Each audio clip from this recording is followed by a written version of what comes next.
Vamos agora, pessoal, a uma bateria de questões abrangendo o tema gerência de processos, ok?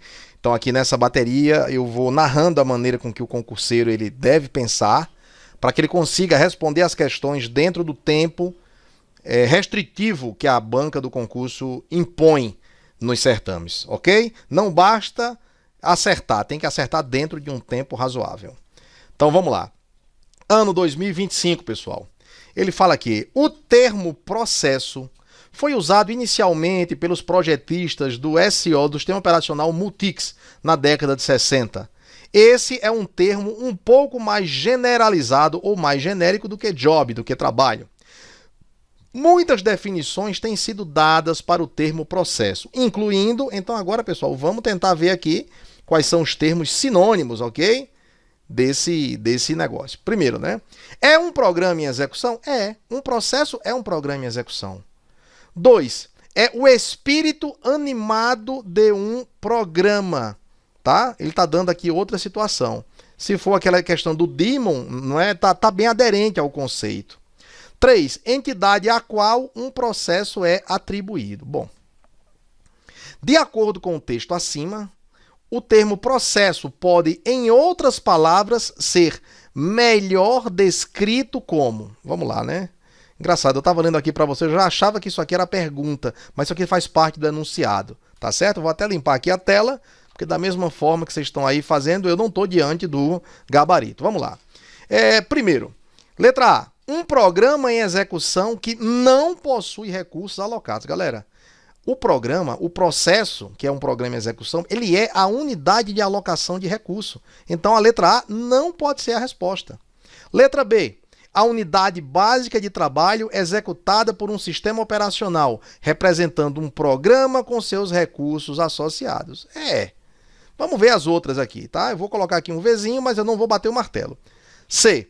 Exclusivamente a parte de código de um programa em execução. Não, né, rapaziada? A gente já aprendeu que um programa, ele tem 3 regiões. A região aqui de baixo, que é a região de código, a região intermediária, que é a região de dados, e a região superior, que é a região de pilha, beleza? Então, letra C não é com certeza.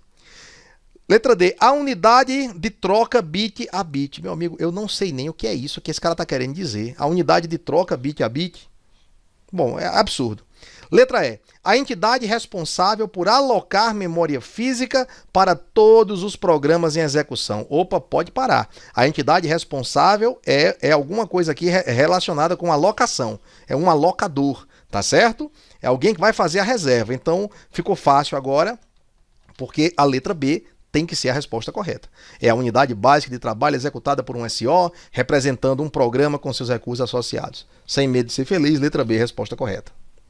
Vamos para a próxima. Em relação a processos, é correto afirmar que, letra A, um programa em disco sempre ocupa mais espaço em uma mídia de armazenamento persistente do que quando em execução. Não, isso não é verdade. Sabe por quê? Alguns executáveis, pessoal, quando eles vão para a memória, eles inflam de tamanho, eles aumentam. Ele no armazenamento, ele é armazenado comprimido. Quando ele vai para a execução, ele é inflado. Então, dizer que ele sempre ocupa mais espaço na mídia secundária do que quando entra em execução, isso aí é um absurdo. Letra B. Um programa, ao ser executado, gera um processo com uma ou várias threads. Galera, um processo ele tem que ter pelo menos uma linha de execução. Não existe processo sem nenhuma linha de execução, só com void, o vazio. Né? Você até pode em casa aí programar, mas eu queria aqui um executável, Gustavo, void, vazio. Não, cara, na vida real é isso aqui que acontece. Né? Um programa ele tem que ter uma ou várias threads. Isso aqui não existe. Letra C de casa. O comportamento dos sistemas operacionais de hoje, o Windows e Linux, é executar processos e não threads. Negativo. Gente, lembra, aos processos nós atribuímos os recursos. Na hora que eu vou reservar a impressora, eu reservo para um processo. Na hora que eu vou alocar um espaço em memória, eu aloco para um processo. Mas na hora do processo ir para a execução, ele sai do estado de pronto para ir para o estado de execução, o meu processador ele vai trabalhar com as threads ou com os threads, ok? Então, thread é a unidade de execução e processo é a unidade de alocação de recursos. Vamos ler novamente. O comportamento dos SOs de hoje é executar processos e não threads. Não. Ele até chama o processo para execução no primeiro momento, mas no segundo momento ele faz ok desse processo, a posse do processador vai ser da thread do número 1, da 2 ou da 3. Ele não dá para o processo. Tá certo? Lembre-se, até naqueles casos onde tu tens as threads de usuário, o usuário é que se preocupa em dizer qual é o thread que vai para o processador. Mas sempre vai ter uma thread indo ao processador. Nunca é o processo. Deixa eu limpar a tela porque já ficou aqui meio poluído. Letra D. As threads se comportam como alocador de recursos do SO e o processo como fluxos de execução que fazem uso dos recursos. Galera, isso aqui é exatamente o oposto. As threads se alocador de recurso, quem é? Processo. Isso aqui tá ligado, ó. E quem é que faz a questão do fluxo de execução? As threads, ok? Então a ligação aí foi invertida. Vamos para a próxima. Letra E de escola. Um programa ao ser executado pode gerar mais de um processo no sistema operacional. Perfeito.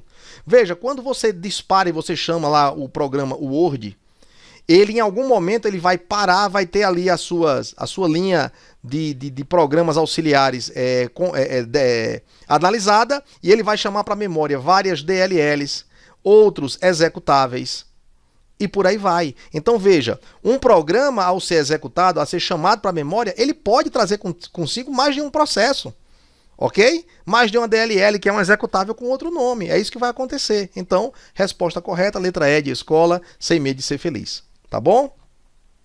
Vamos para a próxima questão. Número 3. Banca 2. Bom, considerando os sistemas operacionais modernos, a situação de inanição, starvation, você na fila do banco, você com 20 anos e está chegando gente no banco idoso a cada momento e o banco só tem uma fila e você vai sendo jogado para trás. Então, esse cenário, letra A. Um processo é sempre escalonado para executar, pois ele possui prioridade de tempo real, mas nem de longe, é justamente o oposto. Letra B, um processo ele nunca é executado. Até aqui tudo bem, porque ele fica bloqueado, galera. Bloqueou é deadlock. Starvation é preterição, você não tem prioridade. Tá certo? Ele fica bloqueado esperando a execução de um outro processo. Cara, 90% correto. Se essa palavra não tivesse aqui, a palavra bloqueada, a gente ia ter que partir para um segundo nível de decisão. Mas letra B também não será. Letra C de concurso. Um processo sempre executa em um determinado núcleo de execução. Galera, toda vez que você deparar-se com a palavra sempre, você já pode puxar o freio de mão que tem tudo para dar errado. O sempre, o nunca, tudo que for absoluto na informática, via de regra, está errado. Um processo sempre executa em determinado núcleo de execução, em virtude da falha de escalonamento no sistema, mas nem. Vê, se tu tens aí dentro do teu computador, sei lá, 1, 2, 3, 4 núcleos de processamento, que eu vou chamar aqui 1, 2, 3, 4. E tu tens aqui, sei lá, 100 processos, desses 100, somente 4 poderão estar em execução ao mesmo tempo. Quando o número 1, o 2, o 3, desculpa, vamos chamar os processos aqui de A, até uma letra, até uma combinação final de letras, né? Na hora que os processos A, B, C e D vêm para cá, o fato do A ter vindo para um processador 1, o B para o 2, o C para o processador 3 ou para o núcleo 3 e o D para o 4, não quer dizer que quando ele voltar para a fila de pronto e retornar para cá, o D volta para o mesmo lugar. Não, o D pode voltar para outro processador, assim como o B, assim como qualquer um. Então dizer que um processo sempre executa em determinado núcleo de execução é cascata, é conversa fiada. Ele vai entrar onde estiver livre, beleza? Beleza? Onde estiver livre. E aí ele complementa, em virtude de falha de escalonamento no sistema, não, negativo. Vamos para a letra D de dado. Um processo nunca é executado. Ué, mas processo é... Ah, tá, o conceito aqui é de starvation, ok, eu terminei divagando aqui um pouquinho. Um processo ele nunca é executado, beleza, pois a existência de processos com maior prioridade o impede de entrar em execução. Rapaziada, isso aqui é uma questão escola, é uma questão conceito que você deve anotar, imprimir na parede ou tatuar no teu braço. É isso aí o que é o conceito de starvation, de inanição, tá bom? Inanição. Fica bem esperto aí com os termos também na língua portuguesa. Questão de número 4. Considerando os problemas de concorrência, analise a afirmativa correta. Concorrência é o quê, pessoal? Você ter dois processos que querem a mesma coisa. Quem é que eu vou colocar primeiro? Então, vamos lá para os quesitos. Letra A. Mutex, ou Mutual Exclusion, é uma das condições do deadlock. Lembra, o deadlock tem 4, pessoal. Exclusão mútua, espera circular, posse espera e não preempção. Exclusão mútua é uma das condições de deadlock? É. Mas vamos ver as outras. B. Deadlock é uma situação em que dois ou mais processos são lentificados, ou seja, colocados para rodar mais devagar na sua progressão, devido às suas demandas de recurso e é mutuamente incompatíveis. Negativo. As demandas dos recursos têm que ser, inclusive, a mesma. Eles têm que brigar pelo mesmo recurso, que é uma das condições de deadlock. Que, aliás, são duas, né? A condição de posse e espera e da espera circular. Então, termina que a B aqui ela já nasce morta. Letra C. Na exclusão mútua, um processo pode receber acesso preferencial aos recursos. Galera, na exclusão mútua, ou é meu ou é teu, mas nunca será de ambos. Beleza? Não existe acesso preferencial. Vamos para a próxima. Letra D de dado. No deadlock, um conjunto de processos não consegue progredir devido às suas demandas de recursos incompatíveis do ponto de vista lógico. Negativo, pessoal. Não é que eles não conseguem progredir, eles ficam travados. E as demandas, elas são concorrentes. A gente quer a mesma coisa, beleza? Letra E. Exclusão mútua implica em um ciclo de recursos e processos em que cada processo aguarda recurso que está mantido pelo próximo. Galera, assim, que isso aqui está no deadlock, tá, mas o nome disso daqui é espera circular, que é um dos conceitos que, inclusive, leva a um sinônimo do deadlock. Então, sem medo de ser feliz, vou limpar aqui a tela, letra A de aprovação. Beleza? Vamos para a próxima. Quesito 5. A sincronização é um mecanismo que garante a comunicação entre processos, ou seja, IPC, pessoal. Sincronização. Processos concorrentes e o acesso a recursos compartilhados. Até aqui é o enunciado, eu tenho que concordar que está correto. Dentre as soluções para sincronização, a exclusão mútua, o que é exclusão mútua? Mutex, exclusão mútua, impede que dois ou mais processos acessem o mesmo recurso no mesmo instante. Por quê, pessoal? Vamos aproveitar aqui e aprender mais um pouquinho, reforçar. Por quê? Porque ele não vai permitir que dois processos entrem ao mesmo tempo na sua região crítica. Ok? Região crítica é uma região do código do programa. É onde o programa diz, agora eu vou acessar um recurso compartilhado. Beleza. Pode ser até que o recurso compartilhado que ele vai acessar não seja igual ao recurso compartilhado que outro processo vai acessar. Mas se eu garantir que somente um entre ao mesmo tempo, pronto, eu resolvi o problema. Vamos voltar aqui para a leitura. A implementação da exclusão mútua usa semáforos do tipo mutex, ou seja, um semáforo binário. Galera, semáforo binário ele só admite dois estados, ou é ou não é, ou é 0 ou é 1, ou é preto ou é branco, ou é morto ou é vivo, tá certo? Não assume mais do que isso. Então aqui ele diz o seguinte, ó, ele assume quais são os valores, dois valores, por exemplo, 0 e 1, beleza. 3 valores, pode esquecer. 4 valores, morreu. 5 valores, não é, e 6 também não. Poxa, galera, essa questão tá dada. Essa questão está dada. Dois valores, 0, por exemplo, 0 e 1. Não precisava ser 0 e 1. Pode ser qualquer coisa que represente true ou false, 0 ou 1, foi, não foi, não é. Então, assim, são conceitos antagônicos. Tá? Então, letra A, a resposta correta. Quesito de número meia dúzia. No que diz respeito a computadores e sistemas operacionais, julgue o item. A gerência de processos é uma das principais funções do sistema operacional, até aqui correto, que envolve a criação de um processo, o escalonamento e a terminação de um processo. Pelo amor de Deus, certíssimo. Questão conceito. Vejam, em 2024, o mesmo conceito sendo cobrado. Quesito de número 7. Em relação à gestão de processos e à administração de SOs, julgue o item que se segue. Em relação aos estados de um processo em execução, o estado bloqueado ocorre quando o administrador do sistema operacional determina que o processo espere a conclusão de um processo prioritário. Não, tá errado. Gente,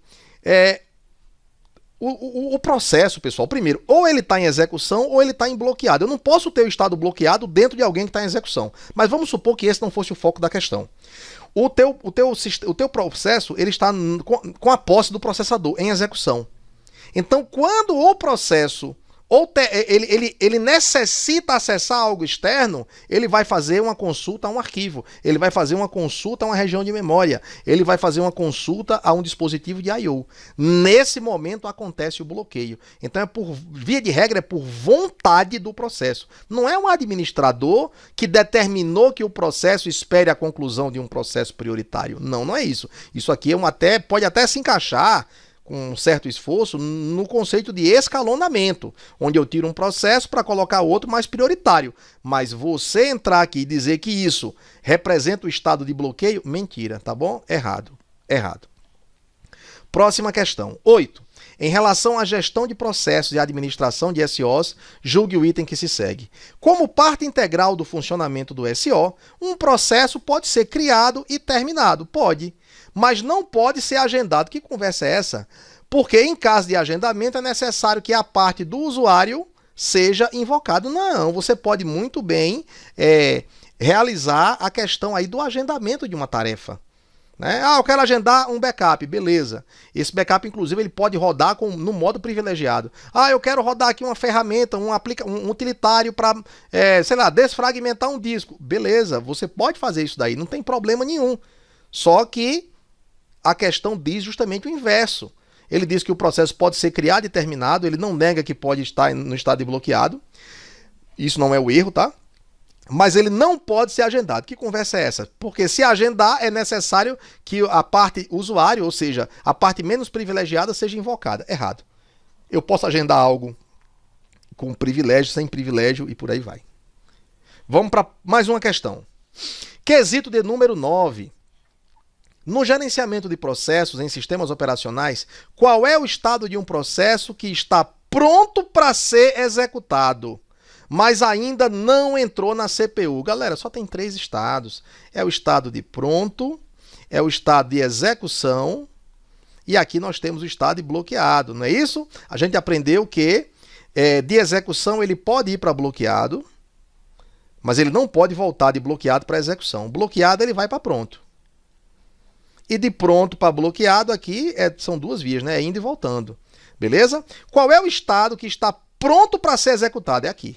O nome do estado é pronto. Ok? Então a questão, ela já deu ali a resposta, né? Então o nome do estado é letra B de bola. Beleza? Vamos para frente. Quesito de número 10. Vamos lá.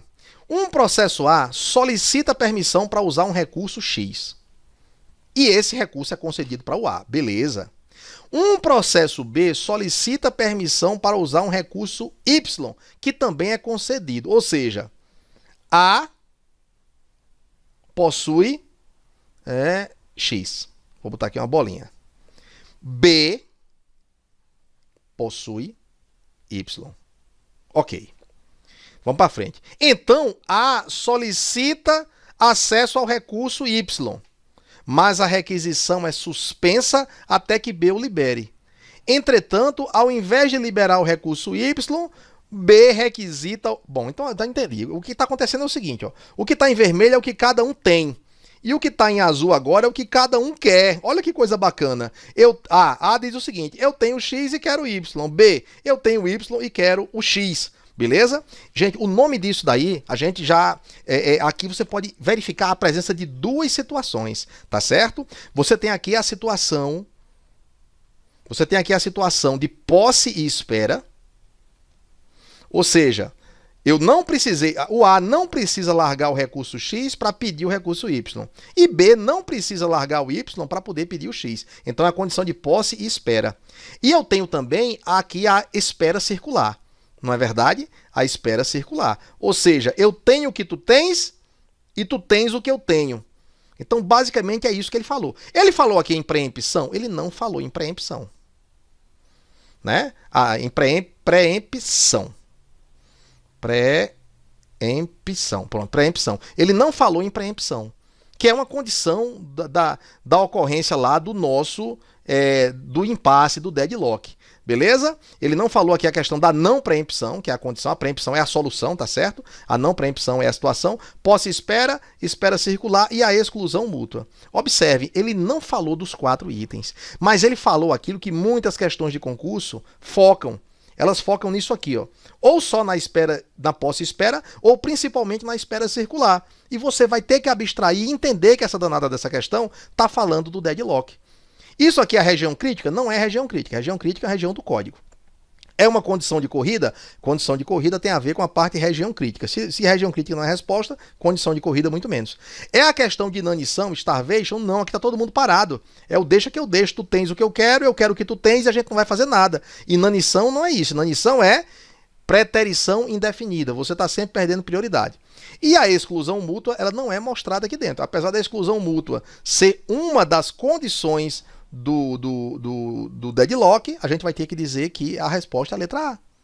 Ah, Gustavo, eu não concordo, eu não estou de acordo. Meu amigo, o concurseiro safo, ele não tem opinião. O concurseiro safo, ele dança com a banca. Se é assim que a coisa funciona, se adeque, faça igual Indiana Jones, somente o homem penitente passará. É uma cena do filme Indiana Jones, que quando ele se abaixa dentro de um corredor, dentro de uma gruta, e uma serrazinha decepa a cabeça daqueles que não se abaixam. Beleza? Então, basicamente é isso. Segue aqui agora o gabarito, tá bom? Já bati o olho aqui, vi que a gente acertou, e bola pra frente. Grande abraço.